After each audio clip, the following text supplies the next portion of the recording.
ఒకప్పుడు ఐఫోన్ వాడితే రిచ్ అనేవారు. ఇప్పుడు మీరు ఐసిఐసిఐ బ్యాంక్లో సేవింగ్స్ అకౌంట్ ఉన్న రిచ్. ఎందుకంటే ఐసిఐసిఐ బ్యాంక్ వాళ్ళ యొక్క savings account monthly average balance అనేది 5 times ఇంక్రీజ్ చేశారు. అవన్నీ కూడా ఆగస్ట్ 1 నుంచి స్టార్ట్ అయిపోయాయి.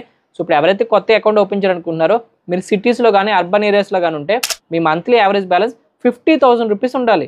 అదే మీరు సెమీ అర్బన్ అంటే టౌన్స్లో ఉంటే మీ మంత్లీ యావరేజ్ బ్యాలెన్స్ 25,000 రూపీస్ ఉండాలి. అదే రూరల్ ఏరియాస్లో కానీ మీరు విలేజెస్లో కానీ ఉంటే మీ మంత్లీ యావరేజ్ బ్యాలెన్స్ 10,000 రూపీస్ అయితే ఉండాలి. ఇవన్నీ కూడా ఆగస్ట్ 1 నుంచి స్టార్ట్ అయిపోయాయి.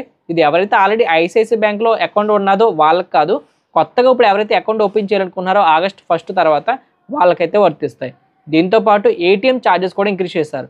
మీరు మెట్రో సిటీస్లో కానీ లేదంటే మనకి సెమీ అర్బన్ ఏరియాస్లో ఉంటే మీకు మ్యాక్సిమం ఫస్ట్ 5 ట్రాన్సాక్షన్స్ అనేవి మీరు ఫ్రీగా చేసుకోవచ్చు. ఆ తర్వాత నుంచి ప్రతి ట్రాన్సాక్షన్కి 23 రూపీస్ అనేవి ఛార్జెస్ పడతాయి. మీరు మినీ స్టేట్మెంట్ చెక్ చేయాలన్నా బ్యాలెన్స్ ఎంక్వైరీ అన్నా దానికి కూడా మీకు 8 రూపీస్ వరకు ఛార్జెస్ అయితే పడతాయి. ఇందులో ఇంకో విషయం, మీరు మనీ డిపాజిట్ చేయాలన్నా కూడా ఛార్జెస్ ఉన్నాయి. మ్యాక్సిమం 3 times మాత్రం మీకు ఛాన్స్ ఉంటుంది మంత్లీ.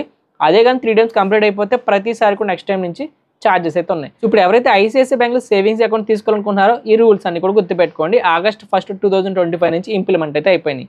సో దీని మీద మీ ఒపీనియన్ ఏంటనేది కామెంట్ చేయండి. అండ్ ఇలాంటి మరిన్ని ఇన్ఫర్మేటివ్ వీడియోస్ కోసం ఛానల్ అయితే సబ్స్క్రైబ్ చేసుకోండి.